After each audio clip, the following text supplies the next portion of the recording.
साल भर की बात है। एक दिन शाम को हवा खाने जा रहा था कि महाशय नवीन से मुलाकात हो गई। मेरे पुराने दोस्त हैं, बड़े बेतकल्लुफ और मनचले। आगरे में मकान है, अच्छे कवि हैं। उनके कवि समाज में मैं कई बार शरीक भी हो चुका हूँ। ऐसा कविता का उपासक मैंने नहीं देखा। पेशा तो वकालत है, पर डूबे रहते हैं काव्य चिंतन में। आदमी जहीन है। मुकदमा सामने आया, उसकी तह तक पहुंच गए, इसलिए कभी कभी मुकदमे मिल जाते हैं, लेकिन कचहरी के बाहर अदालत या मुकदमे की चर्चा उनके लिए निषिद्ध है। अदालत की चार दीवारी के अंदर 4-5 घंटे वह वकील होते हैं, और चार दीवारी के बाहर निकलते ही कवि हैं, सिर से पांव तक। जब देखिए कवि मंडल जमा है, कवि चर्चा हो रही है, रचनाएं सुन रहे हैं, मस्त हो होकर झूम रहे हैं, और अपनी रचना सुनाते समय तो उन पर एक तल्लीनता सी छा जाती है। कंठ स्वर भी इतना मधुर है कि उनके पद बाण की तरह सीधे कलेजे में उतर जाते हैं। आध्यात्म में माधुर्य की सृष्टि करना, निर्गुण में सगुण की बहार दिखाना उनकी रचनाओं की विशेषता है। वह जब लखनऊ आते हैं, मुझे पहले सूचना दे दिया करते हैं, और आज उन्हें अनायास लखनऊ में देखकर मुझे आश्चर्य हुआ। अरे आप यहाँ कैसे? कुशल तो है, मुझे आने की सूचना तक ना दी। बोले, अरे भाईजान, एक जंजाल में फंस गया हूँ। आपको सूचित करने का समय ना था। फिर आपके घर को मैं अपना घर समझता हूँ, इस तकल्लुफ की क्या जरूरत? आप मेरे लिए कोई विशेष प्रबंध करें। मैं एक जरूरी मामले में आपको कष्ट देने आया हूँ। इस वक्त की सैर को स्थगित कीजिए और चलकर मेरी विपत्ति कथा सुनिए। मैंने घबराकर कहा, अरे आपने तो मुझे चिंता में डाल दिया। आप और विपत्ति, मेरे तो प्राण सूखे जाते हैं। घर चलिए, चित्त शांत हो तो सुनाओ। बाल बच्चे तो अच्छी तरह हैं? हाँ हाँ, सब अच्छी हैं। वैसे कोई बात नहीं है तो चलिए रेस्टोरेंट में कुछ जलपान तो कर लीजिए। नहीं भाई, इस वक्त मुझे जलपान भी नहीं सूझता। हम दोनों घर की ओर चले। घर पहुंचकर उनका हाथ मुंह धुलाया, शरबत पिलाया, इलायची पान खाकर उन्होंने अपनी विपत्ति कथा सुनाई। कुसुम के विवाह में आप गए ही थे। उसके पहले भी आपने उसे देखा था। मेरा विचार है कि किसी सरल प्रकृति के युवक को आकर्षित करने के लिए जिन गुणों की जरूरत है, वह सब तो उसमें मौजूद है। आपका क्या ख्याल है? मैंने तत्परता से कहा, मैं आपसे कहीं ज्यादा कुसुम का प्रशंसक हूँ। ऐसी लज्जाशील, सुघड़, सलीकेदार और विनोदिनी बालिका मैंने दूसरी नहीं देखी। महाशय नवीन ने करुण स्वर में कहा, वही कुसुम आज अपने पति के निर्दय व्यवहार के कारण रो रो कर प्राण दे रही है। उसका गौना हुआ 1 साल हो रहा है। इस बीच में वह 3 बार ससुराल गई, पर उसका पति उससे बोलता ही नहीं। उसकी सूरत से बेजार है। मैंने बहुत चाहा कि उसे बुलाकर दोनों में सफाई करा दूं, मगर ना आता है और ना ही मेरे पत्रों का उत्तर देता है। न जाने क्या गांठ पड़ गई है कि उसने इस बेदर्दी से आंखें फेर ली। अब सुनता हूं कि उसका दूसरा विवाह होने वाला है। कुसुम का तो बुरा हाल हो रहा है। आप शायद उसे देखकर पहचान भी ना सके। रात दिन रोने के सिवा उसका कोई दूसरा काम नहीं है। इससे आप हमारी परेशानी का अनुमान तो कर ही सकते हैं। जिंदगी की सारी अभिलाषाएं मिटी जाती हैं। हमें ईश्वर ने पुत्र तो ना दिया, पर हम अपनी कुसुम को पाकर संतुष्ट थे और अपने भाग्य को धन्य मानते थे। उसे कितने लाड़ प्यार से पाला, कभी उसे फूल की छड़ी से भी ना छुआ। उसकी शिक्षा दीक्षा में कोई बात उठा न रखी। उसने बीए नहीं पास किया, लेकिन विचारों की प्रौढ़ता और ज्ञान विस्तार में किसी ऊंचे दर्जे की शिक्षित महिला से कम नहीं। आपने उसके लेख तो देखे ही हैं। मेरा ख्याल है बहुत कम देवियां वैसे लेख लिख सकती हैं। समाज, धर्म, नीति, सभी विषयों में उसके विचार बड़े परिष्कृत हैं। बहस करने में तो वह इतनी पटु है कि मुझे आश्चर्य होता है, और गृह प्रबंध में इतनी कुशल कि मेरे घर का प्राय सारा प्रबंध उसी के हाथ में था। किंतु पति की दृष्टि में वह पांव की धूल के बराबर भी नहीं। अरे बार बार पूछता हूँ, तूने उसे कुछ कह दिया क्या, या क्या बात है? आखिर वह क्यों तुझसे इतना उदासीन है? इसके जवाब में रोकर यही कहती है कि मुझसे तो उन्होंने कभी कोई बातचीत ही नहीं की। मेरा विचार है कि पहले ही दिन दोनों में कुछ मनमुटाव हो गया। वह कुसुम के पास आया होगा, उससे कुछ पूछा होगा, उसने मारे शर्म के जवाब ना दिया होगा। संभव है उससे 2-4 बातें और भी की हो। कुसुम ने सिर ना उठाया होगा। आप जानते ही हैं कि वह कितनी शर्मीली है। बस रूठ गए पतिदेव। मैं तो कल्पना ही नहीं कर सकता कि कुसुम जैसी बालिका से कोई पुरुष उदासीन रह सकता है। लेकिन दुर्भाग्य की कोई क्या करे। दुखिया ने पति के नाम कई पत्र लिखे, पर उस निर्दयी ने एक भी जवाब ना दिया। सारी चिट्ठियां लौटा दी। मेरी समझ में ही नहीं आता कि उस पाषाण हृदय को कैसे पिघलाऊं। मैं अब खुद तो उसे कुछ लिख नहीं सकता। आप ही कुसुम की प्राण रक्षा करें, नहीं तो शीघ्र ही उसके जीवन का अंत हो जाएगा और उसके साथ हम दोनों प्राणी भी सिधार जाएंगे। उसकी व्यथा अब नहीं देखी जाती। नवीन जी की आंखें सजल हो गई। मुझे भी अत्यंत क्षोभ हुआ। उन्हें तसल्ली देता हुआ बोला, अरे आप इतने दिन से चिंता पड़े हैं, मुझसे पहले क्यों नहीं कहा? मैं आज ही मुरादाबाद जाऊंगा उस लौंडे को कि इस बुरी तरह से खबर लूंगा कि वह भी याद करेगा। बच्चा को जबरदस्ती घसीट कर लाऊंगा और कुसुम के पैरों पर गिरा दूंगा। नवीन जी मेरे आत्मविश्वास पर मुस्कुराकर बोले, आप उससे कहेंगे क्या? यह ना पूछिए। वशीकरण के जितने मंत्र हैं उन सभी की परीक्षा करूंगा तो आप कदापि सफल ना होंगे। वह इतना शीलवान, इतना विनम्र, इतना प्रसन्नमुख है, इतना मधुरभाषी कि आप वहां से उसके भक्त होकर लौटेंगे। वह नित्य आपके सामने हाथ बंधे खड़ा रहेगा। आपकी सारी कठोरता शांत हो जाएगी। आपके लिए तो एक ही साधन है, आपके कलम में जादू है। आपने कितने ही युवकों को सन्मार्ग पर लगाया है। हृदय में सोई हुई मानवता को जगाना आपका कर्तव्य है। मैं चाहता हूँ आप कुसुम की ओर से ऐसा करुणाजनक, ऐसा दिल हिला देने वाला पत्र लिखें कि वह लज्जित हो जाए, उसकी प्रेम भावना सचेत हो उठे। मैं जीवन पर्यंत आपका आभारी रहूंगा। नवीन जी ठहरे कवि। इस तजवीज़ में वास्तविकता की अपेक्षा कवित्व ही की प्रधानता थी। आप मेरे कई गल्पों को पढ़कर रो पड़े हैं। इससे आपको विश्वास हो गया कि मैं चतुर सपेरे की भांति जिस दिल को चाहूं नचा सकता हूं। आपको यह मालूम नहीं कि सभी मनुष्य कवि नहीं होते और ना एक से एक भावुक। जिन गल्पों को पढ़कर आप रोए हैं, उन्हीं गल्पों को पढ़कर कितने ही सज्जनों ने विरक्त होकर पुस्तक फेंक दी। पर इन बातों को वह अवसर ना था। वह समझते कि मैं अपना गला छुड़ाना चाहता हूँ, इसलिए मैंने सहृदयता से कहा, आपको बहुत दूर की सूझी और मैं उस प्रस्ताव से सहमत हूँ। और यद्यपि मेरी करुणा उत्पादक शक्ति का अनुमान करने में अतियुक्ति से काम लिया है, लेकिन मैं आपको निराश न करूंगा। मैं पत्र लिखूंगा और यथाशक्ति उस युवक की न्याय बुद्धि को जगाने की चेष्टा भी करूंगा। लेकिन आप अनुचित ना समझे तो पहले मुझे वह पत्र दिखा दें जो कुसुम ने अपने पति के नाम लिखे थे। उसने पत्र तो लौटा ही दिए, और यदि कुसुम ने उन्हें फाड़ नहीं डाला है तो उसके पास होंगे। उन पत्रों को देखने से मुझे ज्ञात हो जाएगा कि किन पहलुओं पर लिखने की गुंजाइश बाकी है। नवीन जी ने जेब से पत्रों का एक पुलिंदा निकालकर मेरे सामने रख दिया और बोले, मैं जानता था कि आप इन पत्रों को देखना चाहेंगे, इसलिए इन्हें साथ लेता आया। आप इन्हें शौक से पढ़े। कुसुम जैसी मेरी लड़की है वैसी आपकी भी। आपसे क्या पर्दा। सुगंधित, गुलाबी, चिकने कागज पर बहुत ही सुंदर अक्षरों में लिखे उन पत्रों को मैंने पढ़ना शुरू किया। मेरे स्वामी, मुझे यहाँ 1 सप्ताह हो गया, लेकिन आंखें पल भर के लिए भी नहीं झपकी। सारी रात करवटें बदलते बीत जाती हैं। बार बार सोचती हूँ, मुझसे ऐसा क्या अपराध हुआ कि उसकी आप मुझे यह सजा दे रहे हैं। आप मुझे झिड़के, घुड़के, कोसे, इच्छा हो तो मेरे कान भी पकड़े। इन सजाओं को सहर्ष सह लूंगी, लेकिन यह निष्ठुरता सही नहीं जाती। मैं आपके घर 1 सप्ताह रही। परमात्मा जानता है कि मेरे दिल में क्या क्या अरमान थे। मैंने कितनी बार चाहा कि आपसे कुछ पूछूं, आपसे अपने अपराधों को क्षमा कराऊं, लेकिन आप मेरी परछाई से भी दूर भागते थे। मुझे कोई अवसर ना मिला। आपको याद होगा कि जब दोपहर को सारा घर सो जाता था, मैं आपके कमरे में जाती थी और घंटों सिर झुकाए खड़ी रहती थी, पर आपने कभी आंख उठाकर ना देखा। उस वक्त मेरे मन की क्या दशा होती थी, इसका कदाचित आप अनुमान ना कर सकेंगे।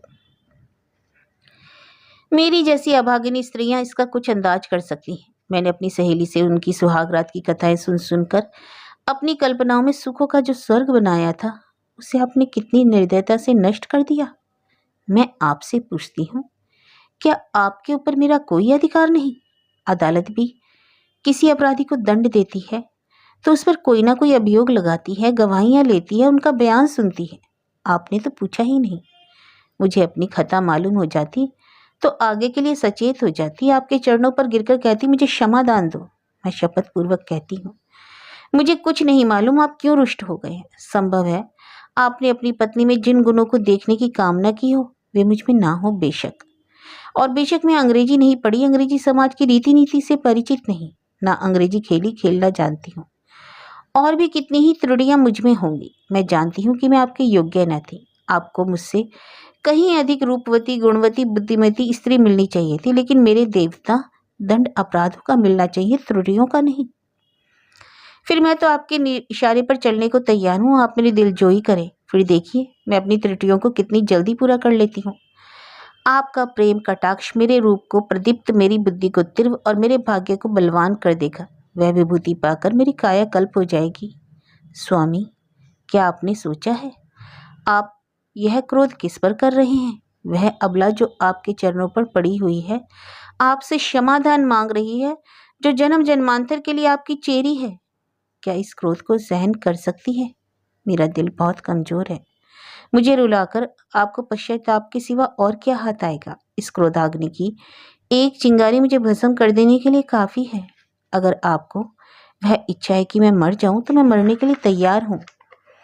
केवल आपका इशारा चाहती हूँ। अगर मरने से आपका चित्त प्रसन्न हो तो मैं बड़े हर्ष से अपने ही आपको चरणों पर समर्पित कर दूंगी। मगर इतना कहे बिना नहीं रह जाता कि मुझ में 100 ऐब हों, पर एक गुण है। मुझे दावा है कि आपकी जितनी सेवा मैं कर सकती हूँ उतनी कोई दूसरी स्त्री नहीं कर सकती। आप विद्वान हैं, उदार हैं, मनोविज्ञान के पंडित हैं। आपकी लौंडी आपके सामने खड़ी दया की भीख मांग रही है, क्या उसे द्वार से ठुकरा दीजिएगा? आपकी अपराधिनी कुसुम। कोई स्त्री अपने पति की इतनी खुशामद करने पर मजबूर हो जाए। पुरुष अगर स्त्री से उदासीन रह सकता है तो स्त्री उसे क्यों नहीं ठुकरा सकती? वह दुष्ट समझता है कि विवाह ने एक स्त्री को उसका गुलाम बना दिया। वह उस अबला पर जितना अत्याचार चाहे करे, कोई उसका हाथ नहीं पकड़ सकता, कोई चू भी नहीं कर सकता। पुरुष अपनी दूसरी, तीसरी, चौथी शादी कर सकता है। स्त्री से कोई संबंध न रखकर उस पर उसी कठोरता से शासन कर सकता है। वह जानता है कि स्त्री कुल मर्यादा के बंधनों में जकड़ी हुई है। उसे रो रोकर मर जाने के सिवाय और कोई उपाय नहीं। अगर उसे भय होता कि औरत भी उसका ईंट का जवाब पत्थर से नहीं, ईंट से भी नहीं, केवल थप्पड़ से ही दे सकती है, तो उसे कभी इस बदमिजाजी का साहस ना होता। बेचारी स्त्री कितनी विवश है। शायद मैं कुसुम की जगह होता तो इस निष्ठुरता का जवाब उसकी 10 गुनी कठोरता से देता, उसकी छाती पर मूंग दलता, संसार के हंसने की जरा भी चिंता ना करता। समाज अबलाओं पर इतना जुल्म देख सकता है और चूं तक नहीं करता। उसके रोने या हंसने की मुझे जरा भी परवाह न होती। अरे अभागे युवक, तुझे खबर नहीं तो अपने भविष्य की गर्दन पर कितनी बेदर्दी से छुरी फेर रहा है। यह वह समय है जब पुरुष को अपने प्रणय भंडार से स्त्री के माता पिता, भाई बहन, सखियां, सहेलियां सभी के प्रेम की पूर्ति करनी पड़ती है। अगर पुरुष में यह सामर्थ्य नहीं तो स्त्री की शुद्धित आत्मा को कैसे संतुष्ट रख सकेगा? परिणाम वही होगा जो बहुधा होता है। अबला कुड़कुड़ कर मर जाती है। यही वह समय है जिसकी स्मृति इस जीवन में सदैव के लिए मिठास पैदा कर देती है। स्त्री की प्रेम सुधा इतनी तीव्र होती है कि वह पति का स्नेह पाकर अपना जीवन सफल समझती है और इस प्रेम के आधार पर जीवन के सारे कष्टों को हंस खेलकर सह लेती है। यही वह समय है जब हृदय में प्रेम का बसंत आता है और उसमें नई नई आशा कपुलें निकलने लगती हैं। ऐसा कौन निर्दयी है जो इस ऋतु में उस वृक्ष पर कुल्हाड़ी चलाएगा? यही वह समय है जब शिकारी किसी पक्षी को उसके बसेरे से लाकर पिंजरे में बंद कर देता है। क्या वह उसकी गर्दन पर छुरी चलाकर उसका मधुर गान सुनने की आशा रखता है? मैंने दूसरा पत्र पढ़ना शुरू किया। मेरे जीवन धन 2 सप्ताह जवाब की प्रतीक्षा करने के बाद आज फिर यही उलझन देने बैठी हूँ। जब मैंने वह पत्र लिखा था तो मेरा मन गवाही दे रहा था कि उसका उत्तर जरूर आएगा। आशा के विरुद्ध आशा लगाई हुई थी। मेरा मन अभी स्वीकार नहीं करता कि जानबूझकर उसका उत्तर आपने नहीं दिया। कदाचित आपको अवकाश नहीं मिला, या ईश्वर ना करे कहीं आप अस्वस्थ तो नहीं हो गए। किससे पूछूं? इस विचार से ही मेरा हृदय कांप रहा है। मेरी ईश्वर से यही प्रार्थना है कि आप प्रसन्न और स्वस्थ हों। पत्र मुझे ना लिखे ना सही, रोकर चुप हो जाऊंगी तो हो जाऊंगी। आपको ईश्वर का वास्ता, अगर आपको किसी प्रकार का कष्ट हो तो मुझे तुरंत पत्र लिखिए। मैं किसी को साथ लेकर आऊंगी। मर्यादा और परिपाटी के बंधनों से मेरा जी घबराता है। ऐसी दशा में भी यदि आप मुझे अपनी सेवा से वंचित रखते हैं तो आप मुझसे मेरा वह अधिकार छीन रहे हैं जो मेरे जीवन की सबसे मूल्यवान वस्तु है। मैं आपसे और कुछ नहीं मांगती। आप मुझे मोटे से मोटा खिलाइए, मोटे से मोटा पहनाइए, मुझे जरा शिकायत ना होगी। मैं आपके साथ घोर से घोर विपत्ति में भी प्रसन्न रहूंगी। मुझे आभूषणों की लालसा नहीं, महल में रहने की लालसा नहीं, सैर तमाशे की लालसा नहीं, धन बटोरने की लालसा नहीं। मेरे जीवन का उद्देश्य केवल आपकी सेवा करना है। यही उसका ध्येय है। मेरे लिए दुनिया में कोई देवता नहीं, कोई गुरु नहीं, कोई हाकिम नहीं। मेरे देवता आप हैं, मेरे राजा आप हैं। मुझे अपने चरणों से ना हटाइए, मुझे ठुकराइए नहीं। मैं सेवा और प्रेम के फूल लिए, कर्तव्य और व्रत की भेंट आंचल में सजाए आपकी सेवा में आई हूँ। मुझे इस भेंट को, इन फूलों को अपने चरणों में रखने दीजिए। उपासक का काम तो पूजा करना है, देवता उसकी पूजा स्वीकार करता है या नहीं, यह है सोचना उसका धर्म नहीं। मेरे सिरताज, शायद आपको पता नहीं आजकल मेरी क्या दशा है। यदि मालूम होता तो आप इस निष्ठुरता का व्यवहार न करते। आप पुरुष हैं, आपके हृदय में दया है, सहानुभूति है। मैं आपकी दया के योग्य हूँ। कितनी दुर्बल, कितनी अपंग, कितनी बेजबान। आप सूर्य हैं, मैं अणु हूँ। आप अग्नि हैं, मैं तृण हूँ। आप राजा हैं, मैं भिखारिन हूँ। क्रोध तो बराबर वालों पर करना चाहिए। मैं भला आपके क्रोध का आघात कैसे सह सकती हूँ। अगर आप समझते हैं कि मैं आपकी सेवा के योग्य नहीं, तो मुझे अपने हाथों से विष का प्याला दे दीजिए। मैं उसे सुधा समझकर सिर और आंखों से लगाऊंगी और आंखें बंद करके पी जाऊंगी। जब जीवन आपकी भेंट हो गया तो आप मारें या चिल्लाएं, यह आपकी इच्छा। मुझे यही संतोष काफी है कि मेरी मृत्यु से आप निश्चिंत हो जाएं। मैं तो इतना ही जानती हूँ कि मैं आपकी हूँ, सदैव आपकी ही रहूंगी, इस जीवन में नहीं बल्कि अनंत तक। अभागिनी कुसुम। यह पत्र पढ़कर मुझे कुसुम पर भी झुंझलाहट आने लगी और उस लौंडे से तो घृणा हो गई। माना तुम स्त्री हो, आजकल के प्रथा अनुसार पुरुष को तुम्हारे ऊपर हर तरह का अधिकार है, लेकिन नम्रता की भी तो कोई सीमा होती है। तो उसे भी तो चाहिए कि उसकी बात ना पूछे। स्त्रियों को धर्म और त्याग का पाठ पढ़ा पढ़ाकर हमने अपने आत्मसम्मान, आत्मविश्वास दोनों का ही अंत कर दिया। अगर पुरुष स्त्री का मोहताज नहीं तो स्त्री भी तो पुरुष की मोहताज क्यों? ईश्वर ने पुरुष को हाथ दिए हैं तो क्या स्त्री को उससे वंचित रखा है? पुरुष के पास बुद्धि है तो क्या स्त्री अबोध है? इसी नम्रता ने तो मर्दों का मिजाज आसमान पर पहुंचा दिया। पुरुष रूठ गया तो स्त्री के लिए मानो प्रलय आ गया। मैं तो समझता हूँ कुसुम नहीं, उसका अभागा पति ही दया के योग्य है, जो कुसुम जैसी स्त्री की कद्र नहीं कर सकता। मुझे ऐसा संदेह होने लगा कि इस लौंडे ने कोई दूसरा रोग पाल रखा है, किसी शिकारी के रंगीन जाल में फंसा हुआ है। खैर, मैंने तीसरा पत्र खोला। प्रियतम, अब मुझे मालूम हो गया कि मेरी जिंदगी निर्दोष है। जिस फूल को देखने वाला, चुनने वाला कोई नहीं, वह खिले ही क्यों? क्या इसलिए कि मुरझाकर जमीन पर गिर पड़े, पैरों से कुचल दिया जाए? मैं आपके घर में 1 महीना रहकर दोबारा आई हूँ। ससुर जी ने ही मुझे बुलाया, ससुर जी ने ही मुझे विदा कर दिया। इतने दिनों में आपने एक बार भी मुझे दर्शन ना दिए। आप दिन में 20 ही बार घर आते हैं, अपने भाई बहनों से हंसते हैं, बोलते हैं या मित्रों के साथ सैर तमाशे देखते हैं, लेकिन मेरे पास ना आने की अपनी कसम खा ली थी। मैंने कितनी बार आपके पास संदेश भेजे, कितना अनुनय विनय किया, कितनी बार बेशर्मी करके आपके कमरे में गई, लेकिन आपने कभी मुझे आंख उठाकर नहीं देखा। मैं तो कल्पना ही नहीं कर सकती कि कोई प्राणी इतना हृदयहीन हो सकता है। प्रेम के योग्य नहीं मैं, विश्वास के योग्य नहीं, सेवा के योग्य नहीं, क्या मैं दया के योग्य भी नहीं? मैंने उस दिन कितनी मेहनत से, प्रेम से आपके लिए रसगुल्ले बनाए थे, आपने उन्हें हाथों से छुआ भी नहीं। जब आप मुझसे इतने विरक्त हैं तो मेरी समझ में नहीं आता कि जी क्या मैं क्या करूं। ना जाने ये कौन सी आशा है जो मुझे जीवित रखे। क्या अंधेर है कि आप सजा तो देते हैं पर अपराध नहीं बतलाते? ये कौन सी नीति है? आपको ज्ञात है कि 1 मास मैंने मुश्किल से 10 दिन आपके घर में भोजन किया होगा। मैं इतनी कमजोर हो गई हूँ कि चलती हूँ तो आंखों के सामने अंधेरा छा जाता है। आंखों में जैसे ज्योति ही नहीं रही, हृदय में मानो रक्त का संचालन ही नहीं रहा। खैर, सता लीजिए जितना जी चाहे, इस अनीति का अंत भी एक दिन हो ही जाएगा। अब तो मृत्यु पर सारी आशाएं टिकी हैं। अब मुझे प्रतीत हो रहा है कि मेरे मरने की खबर पाकर आप उछलेंगे, हल्की सांस लेंगे, आपकी आंखों से एक बूंद भी ना गिरेगी। पर यह आपका दोष नहीं, मेरा दुर्भाग्य है। उस जन्म में मैंने कोई बहुत बड़ा पाप किया था। मैं चाहती हूँ कि मैं भी आपकी परवाह न करूँ, आप ही की भांति आपसे आंखें फेर लूँ, मुंह फेर लूँ, दिल फेर लूँ, लेकिन ना जाने क्यों मुझ में यह शक्ति नहीं। क्या लता वृक्ष की भांति खड़ी रह सकती है?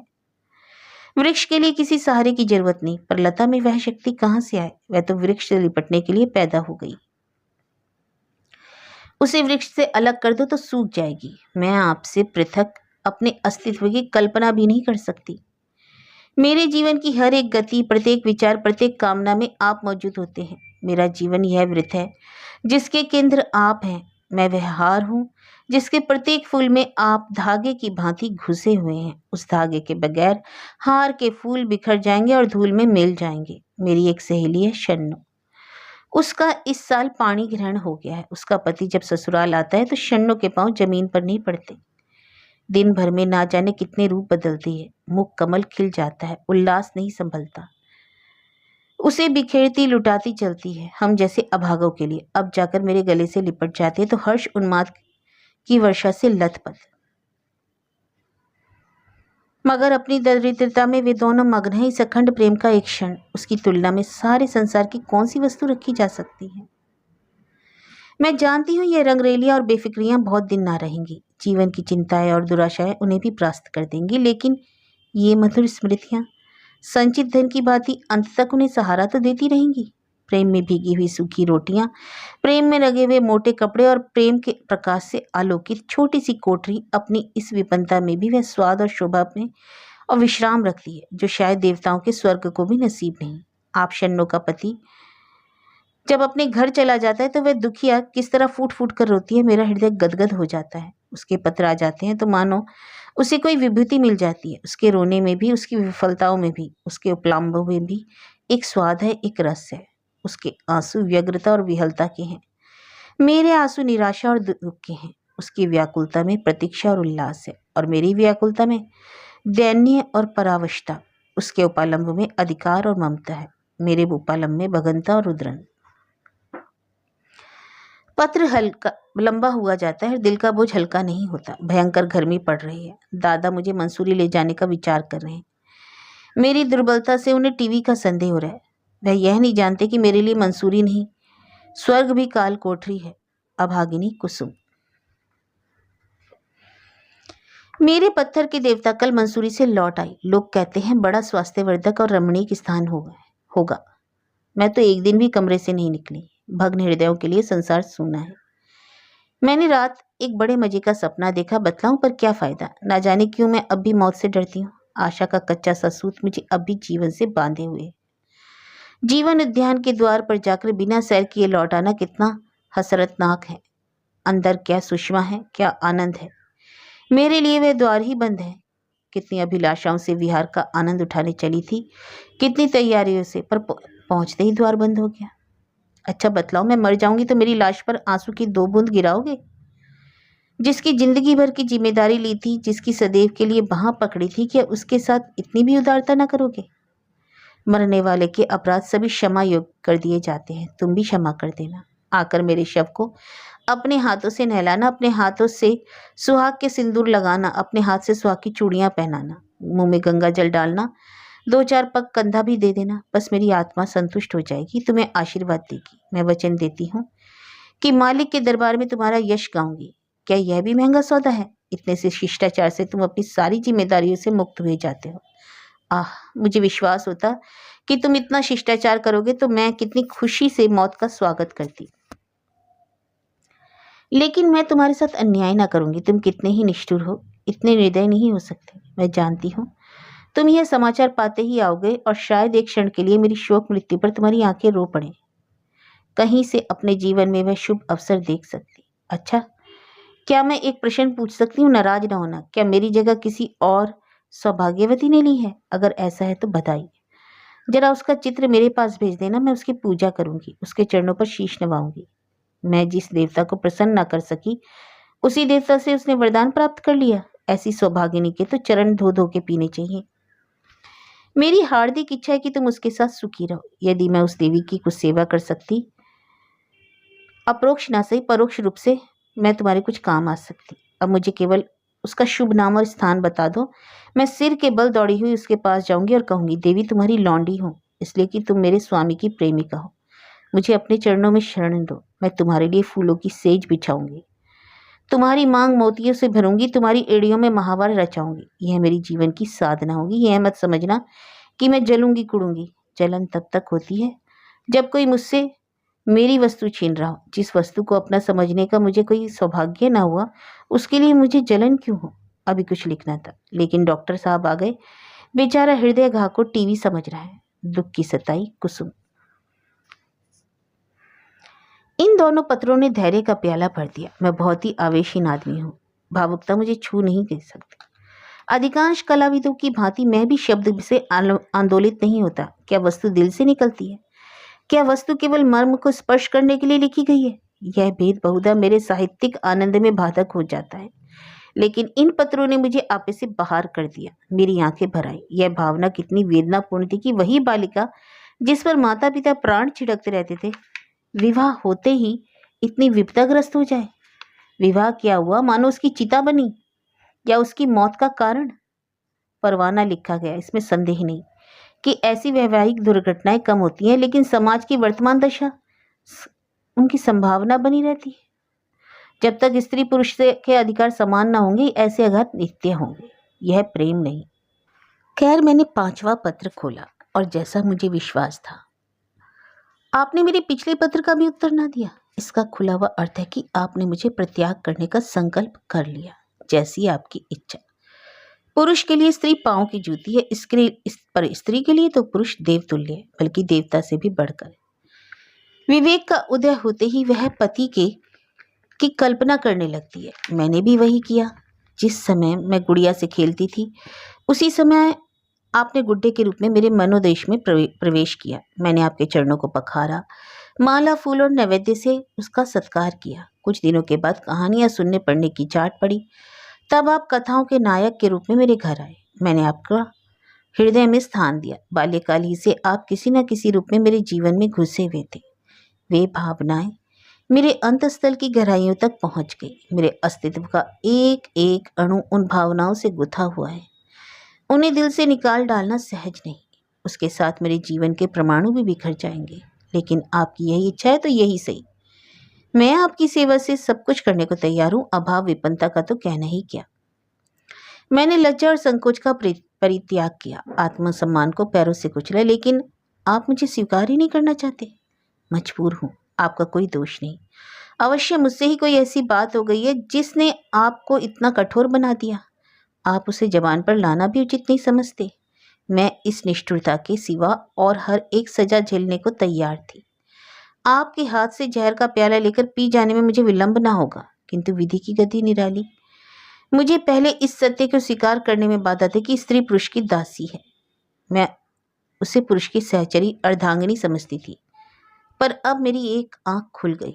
मैंने कई दिन हुए एक पुस्तक में पढ़ा था कि आदिकाल में स्त्री पुरुष उसी तरह संपत्ति थी जैसे गाय बैल या खेत बाड़ी। पुरुष का अधिकार था स्त्री को बेचे, गिरे, रखे या मार डाले। विवाह की प्रथा उस समय केवल यह थी कि वर पक्ष अपने सूर सामंतों को लेकर सशस्त्र आता था, कन्या को उड़ा ले जाता था। कन्या के साथ कन्या के घर में रुपया, पैसा, अनाज या पशु जो कुछ उसके हाथ लग जाता उसे भी उठा ले जाता। वह स्त्री को अपने घर ले जाकर उसके पैरों में बेड़ियां डालकर घर के अंदर बंद कर देता। उसके आत्मसम्मान के भावों को मिटाने के लिए यह उपदेश दिया जाता कि पुरुष ही उसका देवता है, सुहाग स्त्री की सबसे बड़ी विभूति। आज कई हजार वर्षों के बीत जाने पर पुरुष उस मन भावों में कोई परिवर्तन नहीं हुआ। पुरानी सभी प्रथाएं कुछ विकृत या संस्कृत रूप में मौजूद हैं। आज मुझे मालूम हुआ कि उस लेखक ने स्त्री समाज की दशा का कितना सुंदर वर्णन किया है। अब आपसे मेरा सविनय अनुरोध है, यही अंतिम अनुरोध, कि आप मेरे पत्रों को लौटा दें। आपके दिए हुए गहने कपड़े सब मेरे किसी काम के नहीं। इन्हें अपने पास रखने का मुझे कोई अधिकार नहीं। आप जिस समय चाहें वापस मंगवा लें। मैंने उन्हें एक पिटारी में बंद करके अलग रख दिया। उसकी सूची भी वही रखी हुई है, मिला लीजिएगा। आज से आप मेरी जबान या कलम से कोई शिकायत ना सुनेंगे। इस भ्रम को भूलकर भी दिल में स्थान ना दीजिए कि मैं आपसे बेवफाई या विश्वासघात करूंगी। मैं इसी घर में कुड़ कुड़ कर मर जाऊंगी, पर आपकी ओर से मेरा मन मैला ना होगा। मैं जिस जलवायु में पली हूँ उसका मूल तत्व है पति में श्रद्धा। ईर्ष्या या जलन उस भावना को मेरे दिल से नहीं निकाल सकती। मैं आपकी कुल मर्यादा की रक्षिका हूँ। उस अमानत में जीते जी खयानत ना करूंगी। अगर मेरे बस में होता तो मैं भी उसे भी वापस कर देती, लेकिन यहाँ मैं भी मजबूर हूँ और आप भी मजबूर हैं। मेरी ईश्वर से यही विनती है कि आप जहाँ रहें कुशल से रहें। जीवन में मुझे सबसे कटु अनुभव जो हुआ वह यही कि नारी जीवन अधम है। अपने लिए, अपने माता पिता के लिए, अपने पति के लिए इस कदर ना माता के घर में है ना पति के घर में। मेरा घर शोकागार बना हुआ है। अम्मा रो रही, दादा रो रहे हैं, कुटुंब के लोग रो रहे हैं। एक मेरी जात से लोगों को कितनी मानसिक वेदना हो रही है।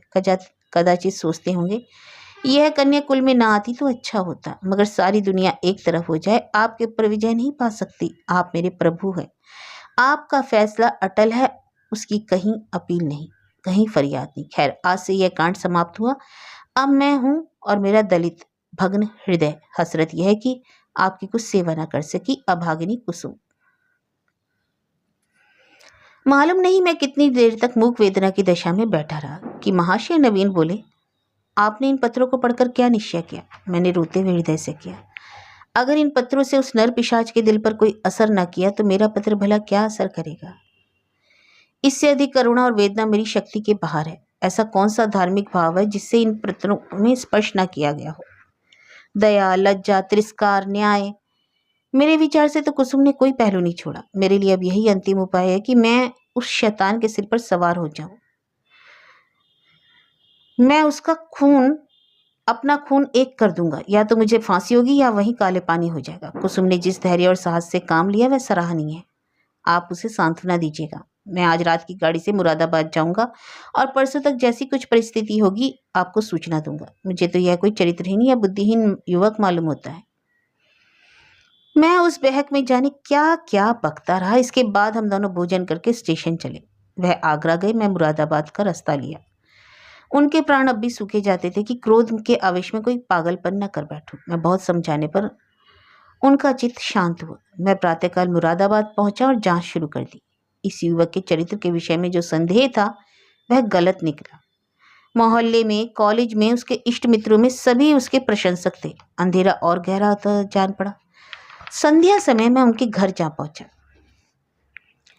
जिस निष्कपट भाव से वह दौड़कर मेरे पैरों पर झुका, मैं भूल नहीं सकता। ऐसा वाक चतुर, ऐसा सुशील और विनीत युवक मैंने नहीं देखा। बाहर और भीतर से इतना आकाश पाताल का अंतर कभी नहीं देखा। मैंने कुशल क्षेम और शिष्टाचार के 2-4 वाक्यों के बाद पूछा, तुमसे मिलकर चित्त प्रसन्न हुआ, लेकिन आखिर कुसुम ने क्या अपराध किया है जिसका तुम उसे इतना कठोर दंड दे रहे हो? उसने तुम्हारे पास कई पत्र लिखे, एक का भी उत्तर ना दिया तुमने। वह 2-3 बार यहाँ आई भी, पर तुम उससे बोले तक नहीं। क्या उस निर्दोष बालिका के साथ तुम्हारा यह अन्याय नहीं? युवक ने लज्जित भाव से कहा, बहुत अच्छा होता कि आपने इस प्रश्न को ना उठाया होता। उसका जवाब देना मेरे लिए मुश्किल है। मैंने तो इसे आप लोगों के अनुमान पर ही छोड़ दिया, लेकिन इस गलत फहमी को दूर करने के लिए मुझे विवश होकर कहना पड़ेगा। कहते कहते वह चुप हो गया। बिजली की बत्ती पर भांति भांति के कीट पतंगे जमा हो रहे थे और जैसे मनुष्य अपनी विजय का परिचय देकर उड़ जाते हैं। एक बड़ा सा अंकफोड़ मेज पर बैठा था, शायद जस्त मारने के लिए देह तोल रहा था। युवक ने एक पंखा लेकर मेज पर रख दिया, जैसे जिसने विजयी कीट पतंग को दिखा दिया कि मनुष्य इतना निर्बल नहीं। युवक ने संकुचाते हुए कहा, संभव है आप मुझे अत्यंत लोभी, कमीना और स्वार्थी समझे, लेकिन यथार्थ यह है कि इस विवाह से मेरी वह अभिलाषा न पूरी हुई जो मुझे प्राणों से भी प्रिय थी। मैं विवाह पर रजामंद ना था, अपने पैरों में बेड़ियां न डालना चाहता था। किंतु जब महाशय नवीन बहुत पीछे पड़ गए, उनकी बातों से मुझे यह आशा हुई कि वह सब प्रकार से मेरी सहायता करने को तैयार है, तब मैं राजी हो गया।